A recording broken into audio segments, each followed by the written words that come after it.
Hello, I am GMH Thompson, published poet, the author of this collection here, and also Quetzalcoatl, available on Amazon. Both of them are. And last time we talked about ways you can sort poetry into certain categories in order to sort your thinking about poetry. And some of you, if you did watch this video or watch that video, you might think to yourself, but you forgot about nature poetry. And I guess I sort of did, although I consider nature poetry to be the sort of poetry about beauty. And I did cover that as my second category. But categories are all arbitrary anyway.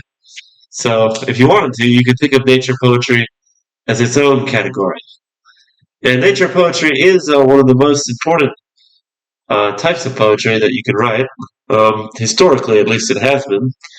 You look at um, all of poetry, its entire history, there have been many prominent movements of nature poetry, such as the Japanese haiku. It's not just 575, but it's explicitly about nature and man's relationship with nature. You also look at other poetry movements, such as the Romantic movement, that started with Wordsworth and Coleridge, and specifically with their focus on nature um, was a big part of their whole movement and the whole romantic movement in general. So nature is a great theme for poetry, and I think it's a great theme for poetry for some of the reasons I talked about last time.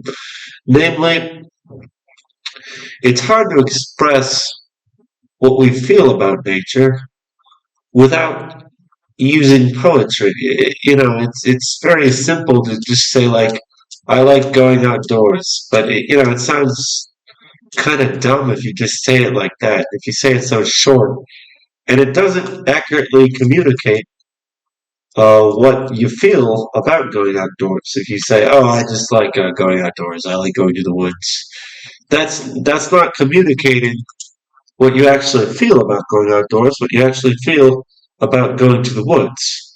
That's why poetry can be a great tool for any lover of nature to express their feelings about nature. Um, and I'd just like to read some famous nature poems now to sort of ground the conversation. Um, so let's just start with Wordsworth, because again, his romantic movement, him and Coleridge, their romantic movement, a big part of that was a refocus on nature and the natural environment. And this one's one of his most famous poems. I read this in grade school when I was about, I want to say 11 or 12. I wandered lonely as a cloud. I wandered lonely as a cloud that floats on high over vales and hills, when all at once I saw a crowd, a host of golden daffodils, beside the lake, beneath the trees, fluttering and dancing in the breeze, continuous as the stars that shine and twinkle on the Milky Way. They stretched in never-ending line along the margin of a bay. 10,000 saw I at a glance, tossing their heads in sprightly dance. The waves beside them danced, but they outdid the sparkling waves in glee. A poet could not but be gay in such a jocund company. I gazed and gazed, but little thought what wealth the show to me had brought. For oft, when on my couch I lie, in vacant or in pensive mood, they flash upon that inward eye, which is the bliss of solitude, and then my heart with pleasure fills, and dances with the daffodils. So again, that's a really lovely poem. And it'd be one thing to say, "Oh yeah, I saw some daffodils one day, and they looked really cool and beautiful and stuff." And sometimes I remember that when I'm just wasting time at home. If you say it like that, it sounds really stupid and boring, and it doesn't accurately communicate, uh, what you felt about the daffodils, what Wordsworth felt about the daffodils. By using poetry and by using, basic poetic techniques such as rhyme and uh, good rhythm and syllable counting and such other simple techniques like alliteration, you create this really nice image, really nice series of words that sounds great, and again, more effectively communicates uh, the feeling you get from seeing these daffodils. When I read that poem, when I hear that poem being read, I can just see those beautiful yellow flowers. I think they're yellow. To me, they're yellow. Um, just fluttering in the wind, just gently swaying, like a picture by Claude Monet. Just beautiful. And again, it's a lot more expressive and a lot more intelligent and accurate, conveying the thought accurate to say it in the way that Wordsworth said it, as opposed to being like, oh yeah, beautiful flowers, whatever. It just sounds so dumb, and you lose so much of the feeling when you just, you know, sort of vomit it out in such a short, ugly sentence. Oh, beautiful flowers. Oh, that's not even a sentence. Um, this is the value of poetry. It lets us express things that prose just can't do. Um, let's read another. Let's read The Tiger by William Blake, a poet that was highly influential on Wordsworth's development. Tiger, tiger, burning bright in the forests of the night, what immortal hand or eye could frame thy fearful symmetry? In what distant deeps or skies burnt the fire of thine eyes? On what wings dare he aspire? What the hand dare seize the fire? And what shoulder and what art could twist the sinews of thy heart?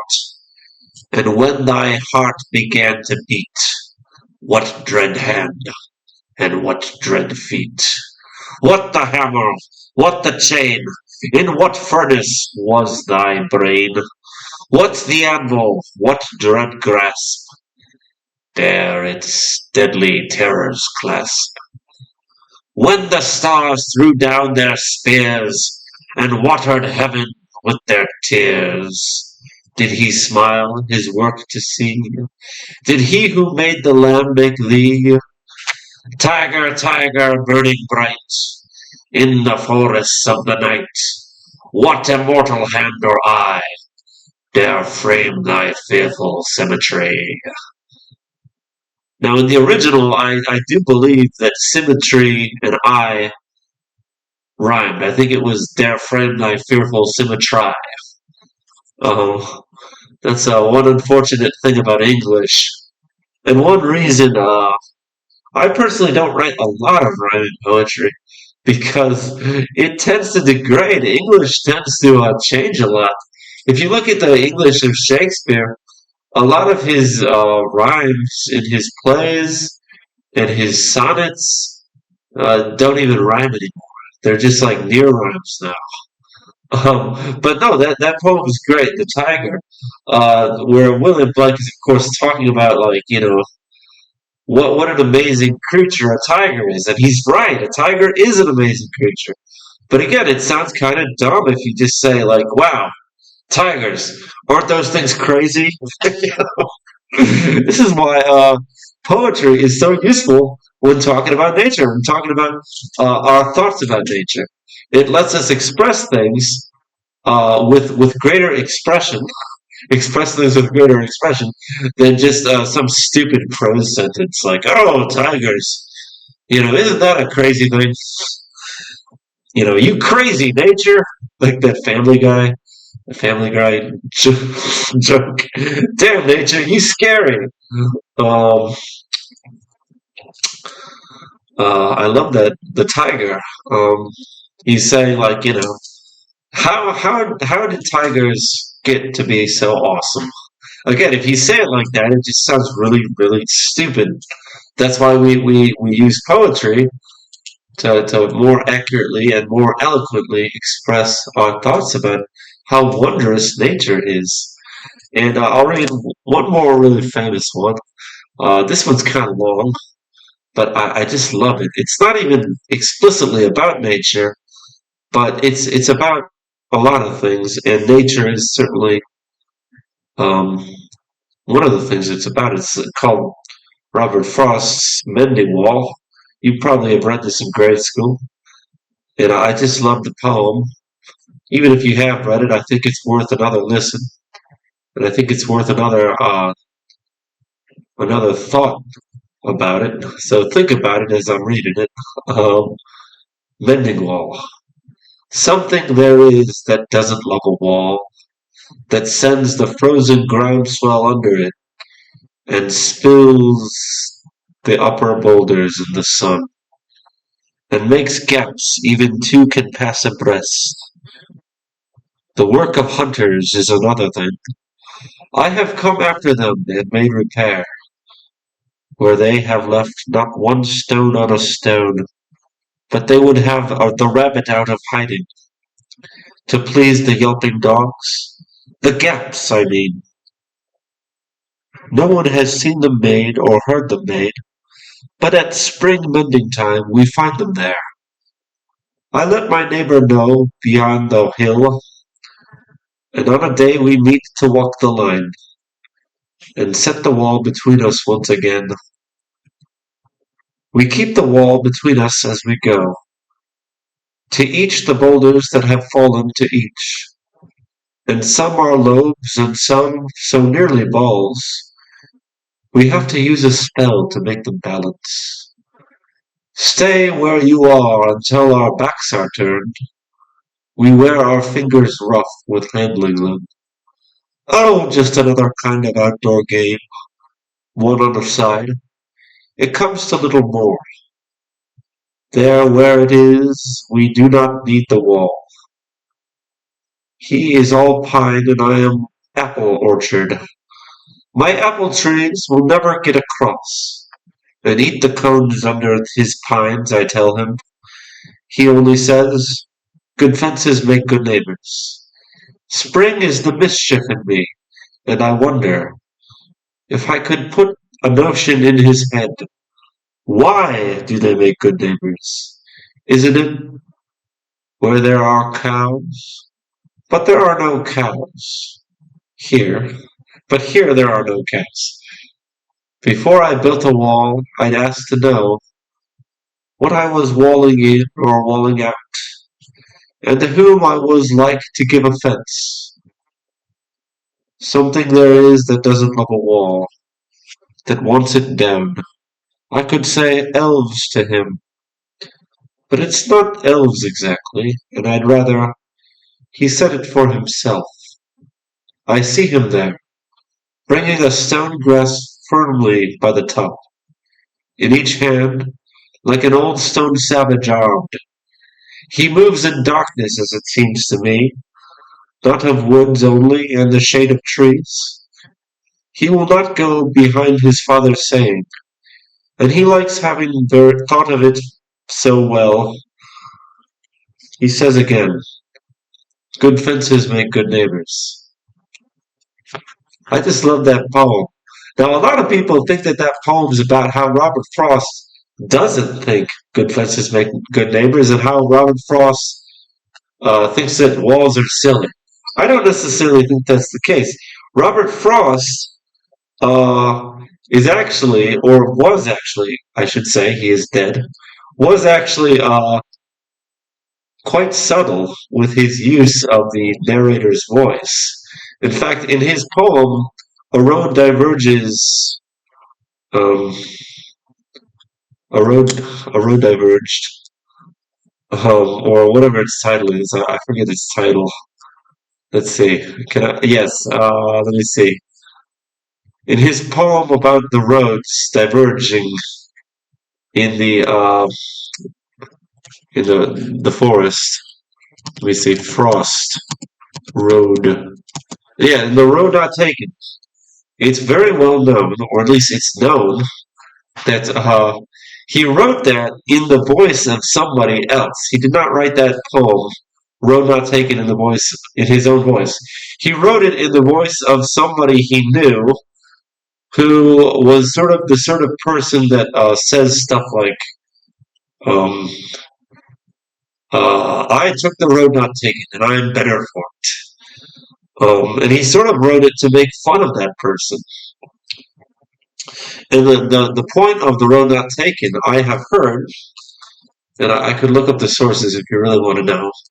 But the point of the road not taken is that neither road was better or worse than the other, according to the actual Robert Frost. But in his poem, um, he makes the narrator say, I took the one less traveled by, and that has made all the difference. But Robert Frost, the poet, according to my sources on this, uh, thought that there was no difference between the two roads. So the whole um, matter of interpretation and the whole matter of what Robert Frost thought when he talked about the mending wall, um, when he talked about the mending wall in the poem "The Mending Wall," is not as straightforward as many superficial commentators would have you believe. Um, but I specifically read this poem here on this video because of its use of nature imagery. And Robert Frost is perhaps the most famous American poet, most celebrated American poet, and I think there's no surprise that he should be a nature poet because, again, nature poetry is perhaps the most popular for a reason form of poetry because, again, it lets us express these deep feelings that we feel about nature that prose simply lacks the depth of feeling to do. In order for you to express proper admiration for nature, if you want to do that with prose, you got to write like prose poetry. You can't do it with simple words and simple sentences. You got to use metaphors and analogies. That's the only way. Um, so, like I just love Frost and how his poetry is just entirely about the natural world. I mean, it's also about human interactions, but so much of it's about the natural world. In a similar way, traditional Japanese poetry, the haiku, it's either about nature or it's a senryu, which is about human relationships. Um, so just the way he says, the frozen ground swell under it and spills the upper boulders in the sun. The work of hunters is another thing. I just love the sylvan setting of his poetry and how he uses this sylvan setting to describe like boundaries between people. That's really what the poem's about. How it's important to keep boundaries between people, and that's why I think it's not necessarily um, his actual thoughts. You know, when he says. Um, when he says,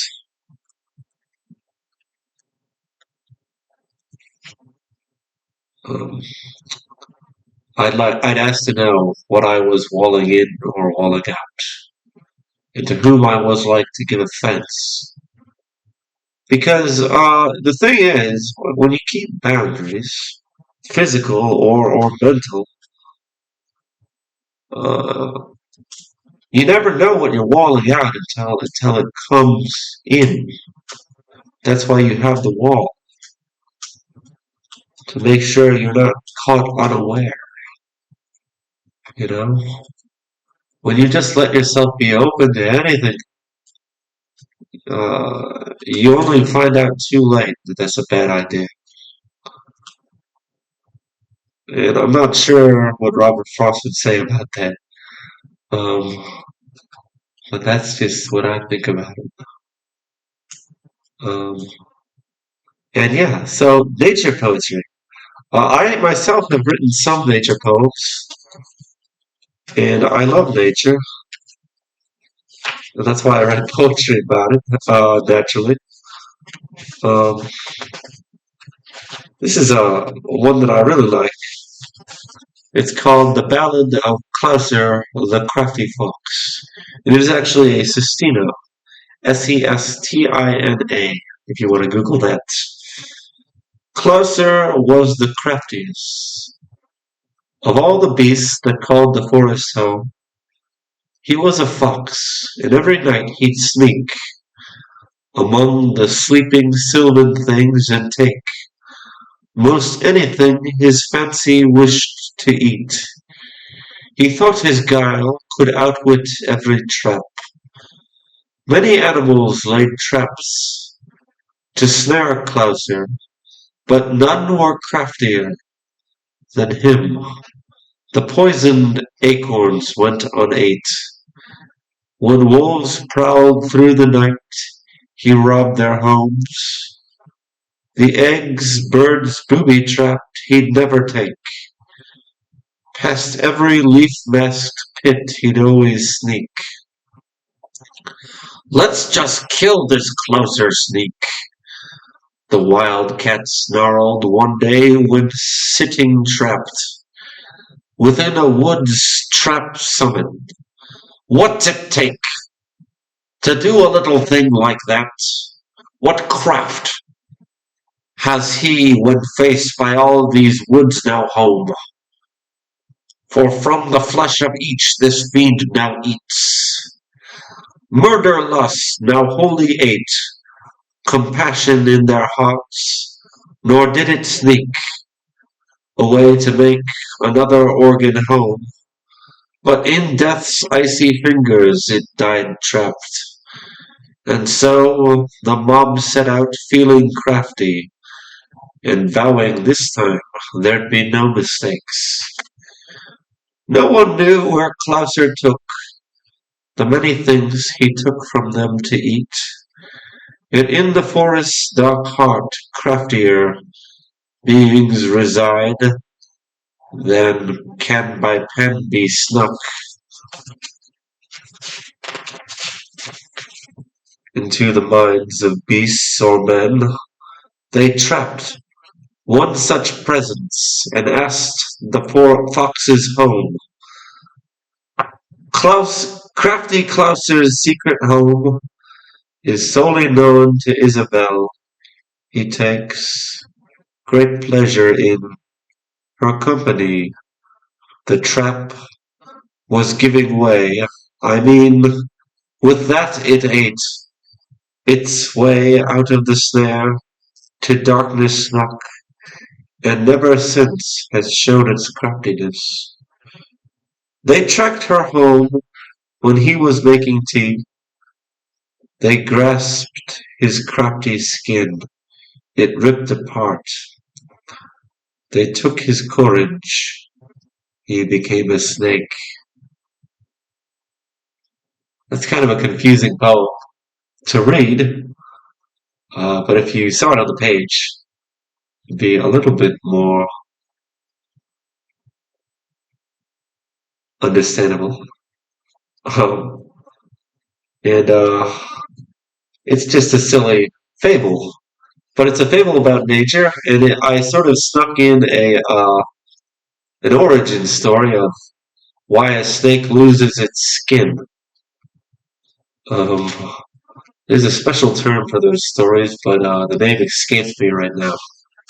And I'll read one more poem that I wrote about nature, or maybe two, um, if I can find one. There it is. So I wrote this after many years, after many years of living. Uh, I saw a ice storm when I was 18, and I was about 25 or 26 when I wrote this poem. So about 7 or 8 years after what I wrote about, it's a memory. I wrote the poem from a memory I had of this ice storm, of going out into the backyard and seeing uh, the land, the houses, and the trees, and the fences, and playgrounds, and everything just covered in ice, like a new wedding cake, and it was just glittering and bright and beautiful. And in fact, the trees were so filled with ice that a lot of our trees ended up dying, but they look so beautiful encased in the ice. Um, and I sort of wrote it based on that icy, frigid beauty of that moment of going out into the backyard and seeing this pure, untouched ice. And it's called Amber Triptych Frigid. I remember the winter the ice came and froze the cups along the alley cruel. Half to death they were, like glass cellophane, glacial growths, tombstone stiff, wardens of Yule. With spring's bloom, our axes finished the job. Bent boughs and tortured branches in the mud. Butcher's work, savage, over which none did sob. Thus our sylvan Titans turned to firewood. In summer's fire we forgot our slaughter, and autumn's leaves recalled not fallen trees. Yet Jack Frost's whip awoke the crimes of yore. Hearth-birthed heat could not melt melancholy. Next March we raised a fence from out their flesh, along the lane where none but stumps were left. I wrote that with sort of dated language. I've not really written very many poems like that recently, but I guess writing nature poetry sort of excuses dated language to some degree. Um, but yeah, we didn't actually make a fence from the trees, but we did cut them down, and we did later make a fence, but just not out of those trees. So that part of the poem's kind of fictional. And I'll read one more. Actually, I'll read a series of other poems. I'll read a series of haiku. Because again, a haiku, traditional haiku, are entirely about nature. Orchard, midnight, dangling like apples, corpses.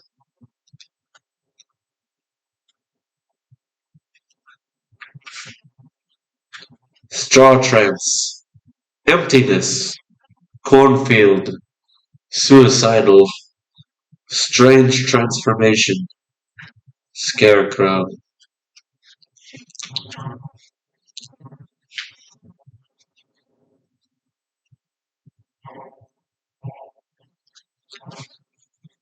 Boneyard Park, Champagne. Lights on water dark, artificial universe. Night sky ripples wings. Geese imperial, Canadian air grandeur. Horns of war at dawn. Mallards green, swans white, grey heron, pensive, watching, foaming staircase stream, concrete giant's teeth, enchanted stone rings pagan, gaping maws of wet, algae river pool, red-winged cattail rushes moss, bullfrog vanishes, sunset golden haze, V formations flying south, twilight purple rains, harem, water lilies bloom beside a crystal fountain in the Sultan's court, supermarket, death, dreams among bananas, the Brazilian wandering spider,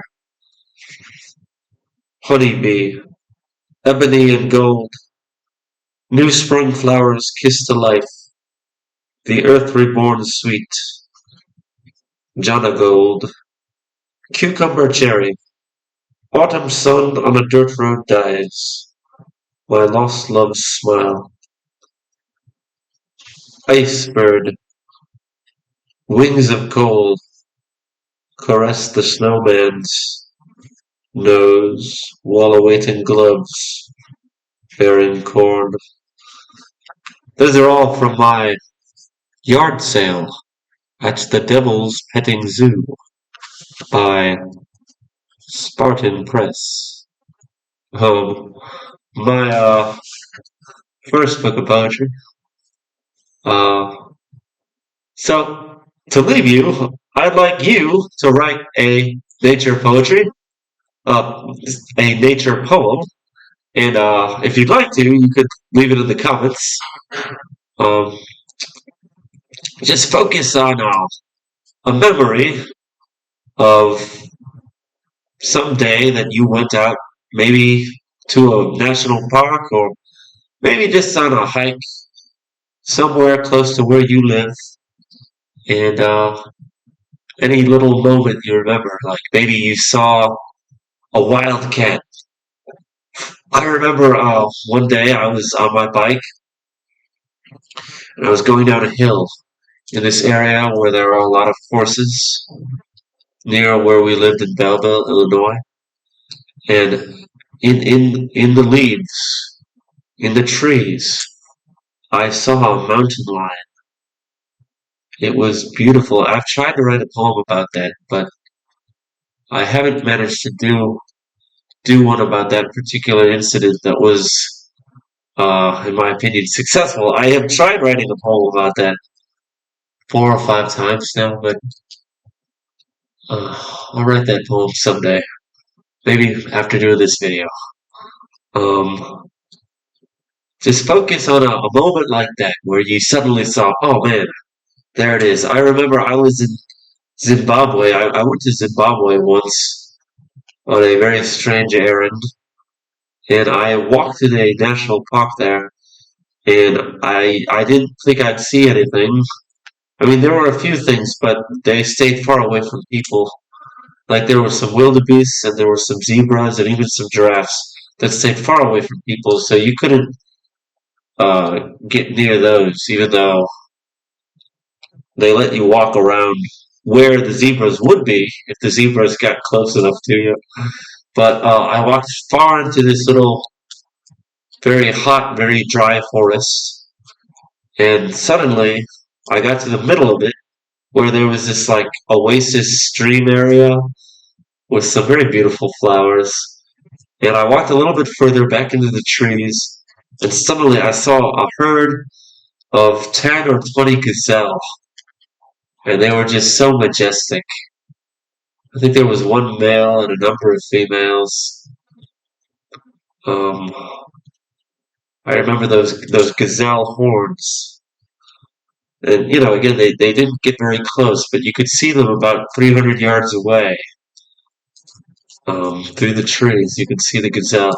It was such a rare sight. So, some moment like that, and describe with words the lead up to it, and then the moment where you see the thing, the moment where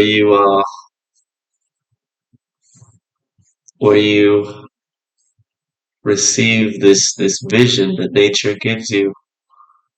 Or if you want, you could do it like Wordsworth does it in his I Wandered Lonely as a Cloud, where he gets to the point at the end of the first stanza, and then the other stanzas are just like his meditation on how he didn't at first think that this was that great of a sight, but after that he would be just lying on his couch and he'd see these daffodils again and again and again. So you can do it either way or do it some other way. Just if you think you come up with something good or just want to like put it out there, you can post it in the comments and I'll write back to you about it. Write a comment back, and I'd love to see that. So keep writing poetry and keep it classy.